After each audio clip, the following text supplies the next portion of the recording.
ನಮಸ್ತೆ ವೀಕ್ಷಕರೇ, ನಾನು ಮೈಥಿಲಿ ಮಿರಾಕಲ್ ಯೂಟ್ಯೂಬ್ ಚಾನಲ್ಗೆ ನಿಮ್ಮೆಲ್ಲರಿಗೂ ಹೃತ್ಪೂರ್ವಕ ಸ್ವಾಗತ. ಮಾಸ ಭವಿಷ್ಯ, ಮಾರ್ಚ್ ತಿಂಗಳ ಮಾಸ ಭವಿಷ್ಯ 12 ರಾಶಿಗಳ ಫಲಾನುಫಲ ಹೇಗಿದೆ ಅಂತ ನೋಡೋಣ.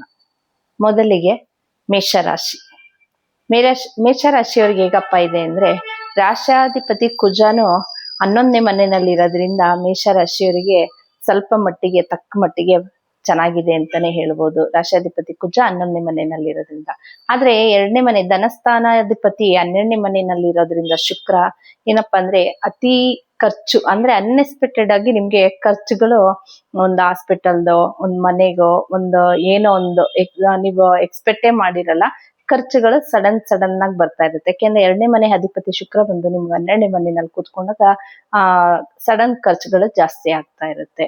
ಇನ್ 3ನೇ ಮನೆಯಲ್ಲಿ ಗುರುಗ್ರಹ ಇರೋದ್ರಿಂದ ನಿಮ್ ಸ್ನೇಹಿತರನ್ನ ಮೀಟ್ ಮಾಡೋವಂಥದ್ದು, ಇಲ್ಲ ಸ್ನೇಹಿತರ ಜೊತೆ ಒಂದೆಲ್ಲೋ ಹೋಗುವಂಥದ್ದು, ಏನೋ ಇಲ್ಲ ಅಕ್ಕ ತಂಗಿ ಅಣ್ಣ ತಮ್ಮ ಯಾರ ಜೊತೆ ಆದ್ರೂ ಎಲ್ಲಾದ್ರೂ ಹೋಗುವಂಥದ್ದು, ಒಂದು ಒಳ್ಳೆ ಸಿಹಿ ಸುದ್ದಿನೇ ಇರುತ್ತೆ ಅವ್ರಗಳಿಂದ ನಿಮ್ಗೆ. ಅದ್ರಲ್ಲೂ ಯಾರಾದ್ರೂ ತುಂಬಾ ವರ್ಷಗಳ ನಂತರ ಮೀಟ್ ಮಾಡಿಲ್ಲ ಅಂದ್ರೆ ಸ್ನೇಹಿತರು ಕೂಡ ಈ ತಿಂಗಳಲ್ಲಿ ನೀವು ಮೀಟ್ ಮಾಡ್ತೀರಾ ಅಂತಾನೆ ಹೇಳ್ಬೋದು.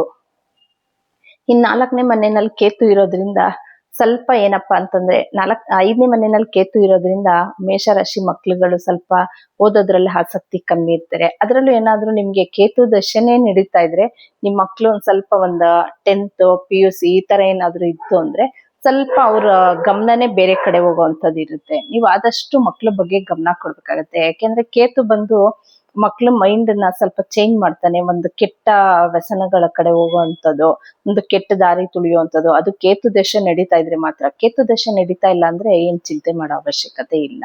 ಮಕ್ಳ ಬಗ್ಗೆ ಆದಷ್ಟು ಗಮನ ಕೊಡಿ ಅಂತಾನೆ ಹೇಳ್ತೀನಿ. ಇನ್ನ ನೀವು ಗಂಡ ಹೆಂಡತಿ ಮಧ್ಯೆ ಏನಾದ್ರೂ ಒಂದ್ ಸ್ವಲ್ಪ ಸಣ್ಣ ಪುಟ್ಟ ಏನಾದ್ರೂ ಜಗಳ ಕದ್ನ ಏನಾದ್ರೂ ಇತ್ತು ಅಂದ್ರೆ ಈ ತಿಂಗಳಲ್ಲಿ ಏನಾಗುತ್ತೆ ಅಂದ್ರೆ ಸ್ವಲ್ಪ ಜಾಸ್ತಿ ಆಗತ್ತದು. ಯಾಕೆಂದ್ರೆ 7ನೇ ಮನೆ ಶುಕ್ರನು ಬಂದು 12ನೇ ಮನೆಯಲ್ಲಿ ಇರೋದ್ರಿಂದ ಸ್ವಲ್ಪ ನಿಮ್ಗೆ ಜಗಳ ಕದ್ನಗಳಾಗ್ತಾ ಇರುತ್ತೆ. ಸ್ವಲ್ಪ ಆತರ ಏನಾದ್ರೂ ಇತ್ತು ಅಂದ್ರೆ ನೀವೇ ಮಾತಾಡ್ಬೇಕಾದ್ರೆ ಸ್ವಲ್ಪ ನೋಡ್ಕೊಂಡು ಮಾತಾಡ್ಬೇಕು. ಇನ್ ಯಾರಾದ್ರೂ ಪ್ರೀತಿ ವಿಷಯ ಪ್ರೇಮ ಅಂತ ಏನಾದ್ರೂ ಹೋಗಿದ್ರಿ ಅಂದ್ರೆ ಈ ತಿಂಗಳಲ್ಲಿ ನಿಮ್ಗೆ ಹೆಂಗೆ ಅಂದ್ರೆ ಅವರಿಂದ ಡಿಸಪಾಯಿಂಟ್ ಆಗುವಂಥದ್ದೇ ಇರುತ್ತೆ. ಅವ್ರ ಜೊತೆ ನಿಮ್ಗೆ ಬ್ರೇಕಪ್ ಆಗುವಂಥದ್ದು ಸಡನ್ ಆಗಿ, ಇಲ್ಲ ಏನೋ ಒಂದು ಸಡನ್ ಆಗಿ ನಿಮ್ಮಿಬ್ಬರ ಮಧ್ಯೆ ಜಗಳ ಕಲಹ ಸಣ್ಣ ವಿಷಯಕ್ಕೆಲ್ಲ ಅದು ದೊಡ್ಡದಾಗುವಂಥದ್ದು ಇರುತ್ತೆ. ಆದಷ್ಟು ನೀವು ಈ ತಿಂಗಳು ತುಂಬಾ ಎಚ್ಚರಿಕೆ ಆಗಿರ್ಬೇಕಾಗತ್ತೆ ಮೇಷರಾಶಿಯವರು. ಇನ್ನು 11ನೇ ಮನೆಯಲ್ಲಿ ರಾಹು ಇರೋದ್ರಿಂದ ನಿಮ್ಗೊಂದ್ ಸ್ವಲ್ಪ ಒಳ್ಳೇದೇ ಅಂತಾನೆ ಹೇಳ್ಬೋದು.